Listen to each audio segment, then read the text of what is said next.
नमस्कार दोस्तों, मैं संदीप वाईफाई ज्ञान ऑफिशियल में आपका स्वागत करता हूं। दोस्तों, आज बहुत ही इम्पोर्टेंट टॉपिक लेकर आया हूं जिसे हमें जानना बेहद ही ज़रूरी है, चाहे वो एग्ज़ाम की दृष्टि से हो, चाहे आपके सेहत की दृष्टि से हो। क्योंकि HIV या एड्स क्या है, इसके बारे में हर एक नागरिक को जानना बहुत ही ज़रूरी होता है और ख़ास करके जो आने वाली पीढ़ी है उसे तो जानना बेहद ज़रूरी है। क्योंकि अगर शुरू में ही आपको यह पता चल जाता है, इसके बारे में पता चल जाता है, तो इससे आप बच सकते हैं। तो चलिए देर न करते हुए इस वीडियो को शुरू करते हैं। लेकिन वीडियो शुरू करने से पहले एक छोटी सी रिक्वेस्ट है कि अभी तक आप मेरे चैनल पर नए हैं तो चैनल को सब्सक्राइब जरूर कर लीजिएगा, क्योंकि ऐसे ही वीडियो आपको प्रतिदिन मिलने वाली है। तो चलिए वीडियो शुरू करते हैं। सबसे पहले तो हम जानेंगे कि HIV या एड्स क्या है। तो एड्स एक रोग होता है, लेकिन एड्स के बारे में हम बाद में जानेंगे। सबसे पहले हम HIV के बारे में समझते हैं कि आखिर HIV है क्या, HIV कैसे फैलता है और HIV का उपचार क्या है। सबसे पहले HIV का हम फुल फॉर्म समझ लेते हैं। HIV मतलब ह्यूमन इम्यूनो डिफिशियेंसी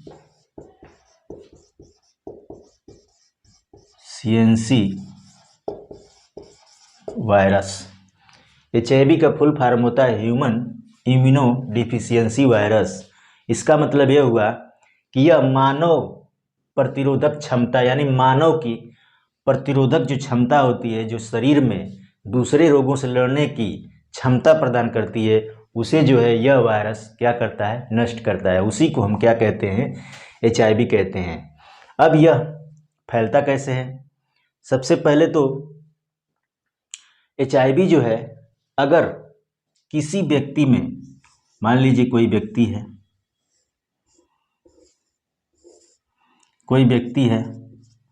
मान लीजिए कोई व्यक्ति है और इस व्यक्ति में अगर वायरस फैल जाता है, तो यह वायरस, इसे पता नहीं चलेगा कि हमें संक्रमण, यानी इस व्यक्ति को संक्रमण हुआ है। यह व्यक्ति किसी डॉक्टर के पास जाएगा और वहां जाकर क्या करेगा, रक्त की जांच कराएगा। रक्त की जांच कराएगा। लेकिन जिस दिन से संक्रमण इसके शरीर में फैला, उस दिन से लगभग 12 सप्ताह के बाद ही रक्त की जांच में यह पता चलेगा कि HIV संक्रमण इसके शरीर में फैल चुका है। और 12 सप्ताह के इधर, यानी शुरू में अगर आप रक्त की जांच करते हैं तो HIV संक्रमण का पता नहीं चल पाता है। तो जब रक्त की जांच में पता चल जाता है कि HIV संक्रमण हो चुका है उस व्यक्ति को, तो वह व्यक्ति, यानी रक्त की जांच में क्या लिखा जाएगा, HIV पॉजिटिव।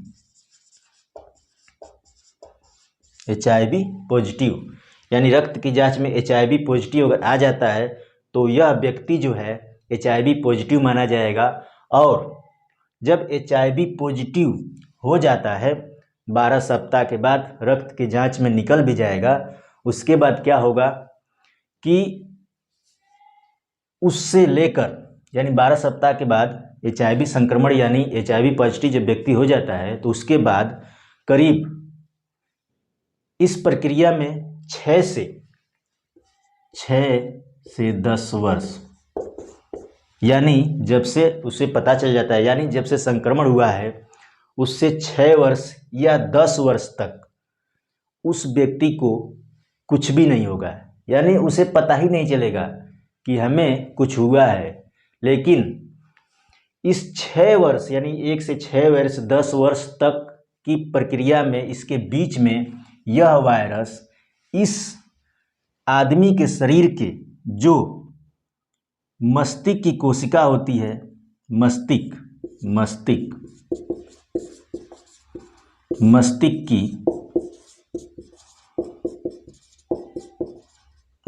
की कोशिका होती है, इस आदमी की मस्तिष्क की कोशिका होती है, और जो इसमें टी नामक एक कोशिका होती है, टी नामक एक कोशिका होती है, जो अब पूछेंगे कि टी नामक कोशिका क्या होती है। टी नामक कोशिका यह होती है कि जो हमारे शरीर को बाहरी रोगों से लड़ने की क्षमता प्रदान करती है। तो इसी टी कोशिका को और मस्तिष्क की कोशिकाओं को HIV जो है इसी 6 वर्ष तक या 10 वर्ष तक नष्ट कर देता है। और जैसे ही यह नष्ट कर देगा, धीरे धीरे यह बिल्कुल जो है इसको पूरा नष्ट करके बिल्कुल खोखला बना देगा। और अंत दाव में लास्ट में क्या होगा कि एड्स नामक रोग आपको हो जाएगा। उसी स्टेज को हम क्या कहेंगे, एड्स की बीमारी कहेंगे। ठीक है ना। तो ये था HIV संक्रमण, जिसके बारे में आप लोग समझें। अब हम समझेंगे कि एड्स क्या है और एड्स की रोकथाम क्या है, एड्स कैसे फैलता है, HIV संक्रमण होने से पहले हम किस किस चीज़ का बर्ताव करेंगे कि हमें HIV संक्रमण न हो। आइए समझते हैं कि हम एड्स का जो खतरा होता है वो किसके लिए हो सकता है। हमने पहले समझा कि HIV क्या है, लेकिन अब समझेंगे कि एड्स का खतरा किसके लिए हो सकता है। तो अगर आप एड्स का खतरा किसके लिए हो सकता है आप जान जाएंगे तो आप उस चीज़ से बचे रहेंगे। सबसे पहले इसमें सबसे पहला नंबर ये है कि 1 से अधिक लोगों के साथ यौन संबंध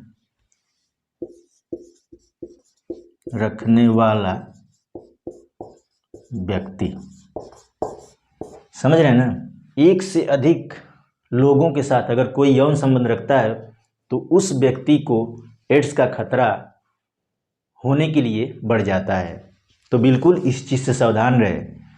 ये हमने लिखा है कि एड्स का खतरा किसके लिए, जरूरी नहीं है कि इससे एड्स हो ही सकता है, लेकिन 75%, 70%, 90% तक चांस होता है कि इससे एड्स का खतरा होने के लिए बढ़ जाता है। ठीक है ना। दूसरी चीज कि अगर कोई वेश्यावृत्ति करता है, मान लीजिए कोई वेश्यावृत्ति करता है या करती है, उसके साथ यौन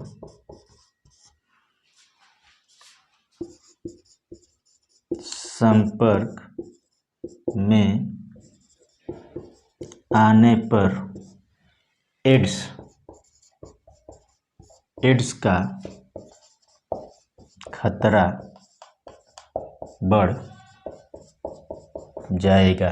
ठीक है ना। इसे बेहद जरूरी जानना है। वेश्यावृत्ति जो करता है उसके साथ अगर यौन संपर्क कोई करता है, यौन संबंध बनाता है, तो उसे भी एड्स का खतरा बढ़ जाता है।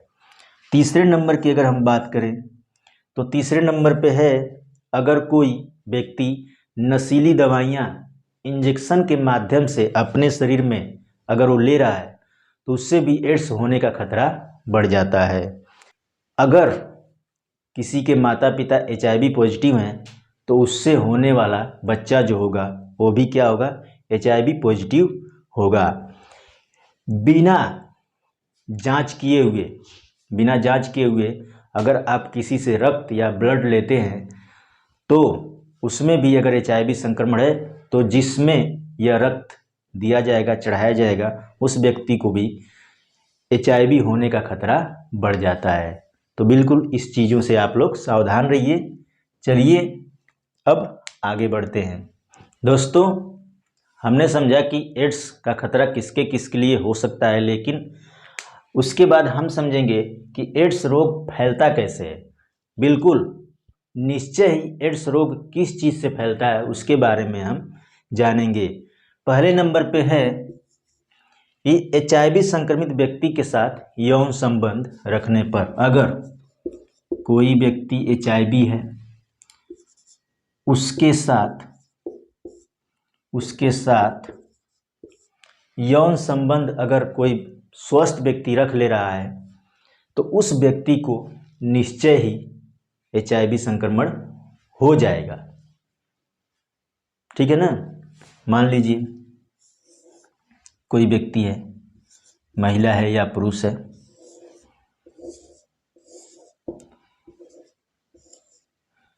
ये कोई व्यक्ति है, महिला या पुरुष है, इस व्यक्ति के साथ कोई दूसरा व्यक्ति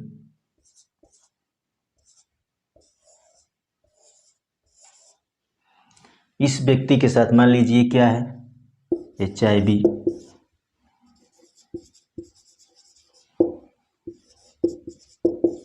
पॉजिटिव है और ये व्यक्ति क्या है, बिल्कुल स्वस्थ है। अगर HIV पॉजिटिव है और इस व्यक्ति के साथ यह व्यक्ति यौन संबंध रखता है तो निश्चय ही उस व्यक्ति को HIV पॉजिटिव होगा। दूसरे नंबर, अगर कोई मान लीजिए ये गया डॉक्टर के पास और डॉक्टर इस व्यक्ति को सुई या सिरिंज का उपयोग करता है, इसे लगाता है और वह सिरिंज इस स्वस्थ व्यक्ति को अगर लगा देगा तो तुरंत जो है इसका संक्रमण इसमें फैल जाएगा। ये तो दूसरा नंबर। उसके बाद मान लीजिए ये कोई माँ है, HIV पॉजिटिव है और इससे होने वाला जो बच्चा होगा वो भी HIV पॉजिटिव होगा। अगले नंबर पे, अगर यह व्यक्ति HIV पॉजिटिव है और यह अपना लीवर या गुर्दा चाहे कोई भी अंग इस व्यक्ति को ट्रांसफ़र कर रहा है तो इसे भी HIV पॉजिटिव हो जाएगा। तो ये थे एड्स रोग, यानी एड्स कैसे फैलता है, HIV कैसे फैलता है, इसके बारे में आपने समझा। अब समझेंगे कि एड्स या HIV से हम बचाव कैसे करेंगे। ठीक है ना। तो चलिए आइए समझते हैं एड्स से बचाव कैसे करेंगे। इसके पहले हम दो महापुरुषों या पुरुष को बना लेते हैं, तभी समझ में बहुत ही अच्छे से आएगा। ये आँख है, ये मुंह है, ये कोई दूसरा व्यक्ति है।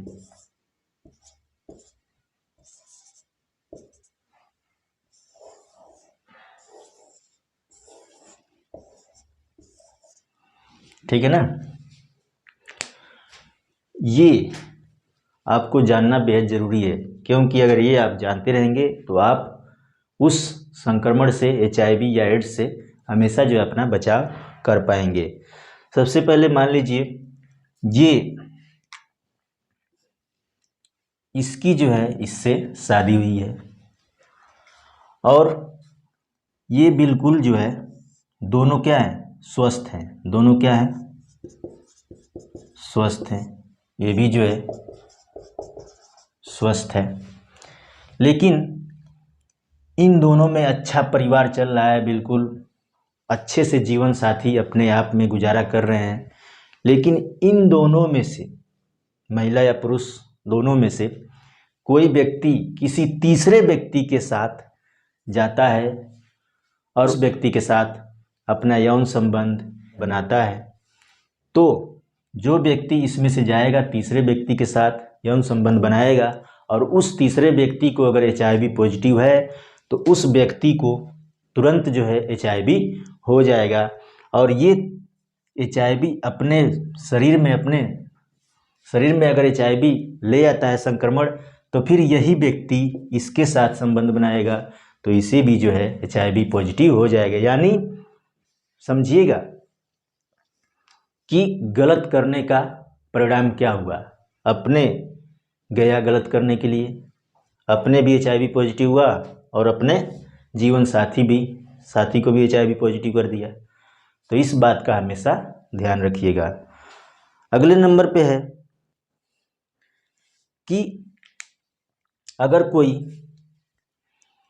व्यक्ति मादक पदार्थ यानी नशीली दवाइयाँ इंजेक्शन के माध्यम से ले रहा है, मान लीजिए ये व्यक्ति है, ये इंजेक्शन के माध्यम से, जैसे ड्रग्स नहीं बोलते हैं, ड्रग्स, इंजेक्शन के माध्यम से ड्रग्स ले रहा है, दवाइयाँ ले रहा है नशीली, तो इसे भी एड्स का खतरा होने के लिए बढ़ जाता है। लेकिन ये जो जिस इंजेक्शन या सुई से ले रहा है, उस सुई का प्रयोग इस व्यक्ति को नहीं करना चाहिए, क्योंकि उसी सुई के माध्यम से इसे भी एड्स हो जाएगा। तो ऐसा बिल्कुल ना करें, ठीक। अगले नंबर पे है, बताया हूँ कि एड्स से पीड़ित जो भी महिला हो वो गर्भ धारण न करें।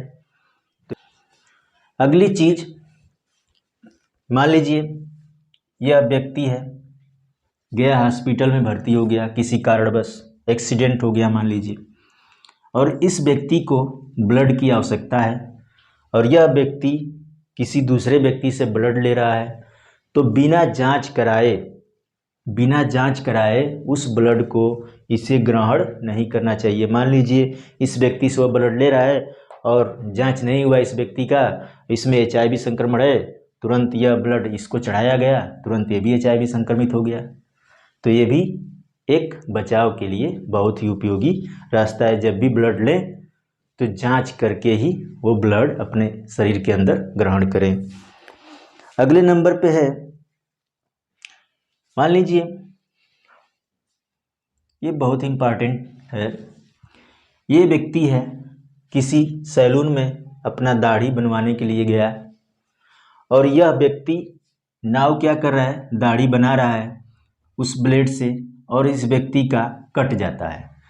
उस ब्लेड पे जो है इस HIV पॉजिटिव, मान लीजिए है HIV पॉजिटिव है, और उस ब्लेड से इसकी दाढ़ी यानी गाल पे जो है कट जाता है, तो इसका ब्लड उस ब्लेड या पत्ती पे चिपक जाता है और उस ब्लड में HIV संक्रमण के जो वायरस होते हैं चिपके रहते हैं, और उसी ब्लेड से इस व्यक्ति को, स्वस्थ व्यक्ति को जो है दाढ़ी बनाने लगा। और नहीं कटा तो ठीक है, लेकिन अगर कट गया तो तुरंत जो है इस स्वस्थ व्यक्ति को HIV संक्रमित हो जाएगा, ठीक है ना।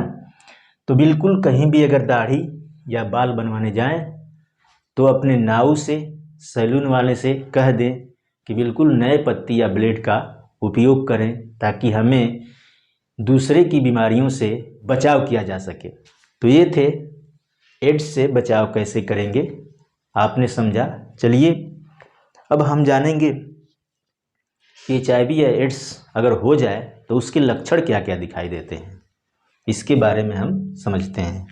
दोस्तों, आपने समझा कि एड्स या HIV से हम बचाव कैसे करेंगे।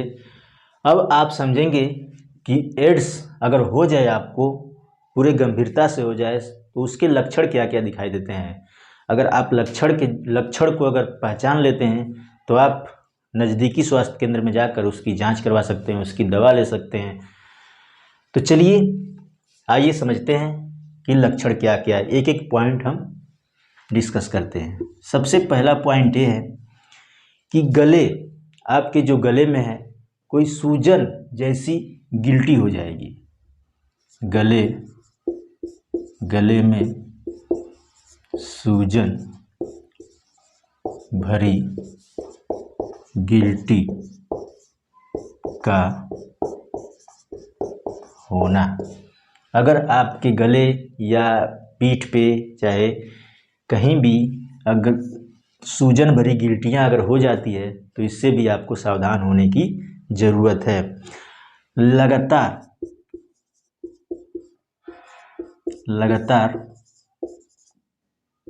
कई हफ्ते से बुखार आना। अगर आपको लगातार कई हफ्ते से बुखार आ रहा है तो भी आपको सावधान होने की ज़रूरत है। चौथे नंबर, लगातार कई हफ्ते से अगर आपको खांसी आ रही है तो भी आपको सावधान होने की ज़रूरत है। ये इतने सब लक्षण हैं। अगर आपका कोई बीमारी भी नहीं है, कोई परेशानी भी नहीं है और आपका वज़न घटते जा रहा है, आप एकदम बिल्कुल दुबले पतले होते जा रहे हैं, तो भी आपको HIV संक्रमण हो सकता है, एड्स हो सकता है। ठीक है ना। उसके बाद आपके मुंह में छाले हो जाते हैं, मुंह में घाव हो जाते हैं, तो भी आपको सावधान होने की ज़रूरत है। तुरंत जो है स्वास्थ्य केंद्र पे जाएं और अपना जांच अवश्य कराएं। अब जानेंगे कि एड्स जो है किस किस कारण से नहीं फैलता है। एड्स किन कारणों से नहीं फैलता है। एड्स किन कारणों से नहीं फैलता है। दोस्तों, अब जानेंगे कि एड्स जो है किन कारणों से नहीं फैलता। सबसे पहले तो आपको बता दें कि अगर आपके परिवार या किसी भी जीवन साथी, दोस्त, मित्र, किसी को भी HIV संक्रमण हो जाता है, एड्स हो जाता है, तो उसे जो है छुआछूत यानी उसे बर्ताव न करें, क्योंकि छूने से, हाथ मिलाने से, एक ही थाली में खाने से, एक ही शौचालय का उपयोग करने से, एक ही घर में रहने से, एक ही कपड़े पहनने से, एक ही बिस्तर पर सोने से या मच्छर के काटने से, खटमल के काटने से ये बीमारी बिल्कुल नहीं होती। तो इस चीज़ों से बिल्कुल निश्चिंत रहें। तो ये आपने जाना कि एड्स किन किन कारणों से नहीं फैलता है, एड्स से बचाव क्या है, एड्स के लक्षण क्या है, सभी प्रकार की चीज़ों को हमने बताया। अब वीडियो को हम यहीं पे रोकते हैं और आपसे लेते हैं विदा। अगर वीडियो में कोई भी दिक्कत या परेशानी हो तो कमेंट सेक्शन में ज़रूर बताइएगा। तो चलिए एक और महत्वपूर्ण वीडियो में आपके साथ हाजिर होंगे। तब तक के लिए आप हमें दीजिए विदा। धन्यवाद।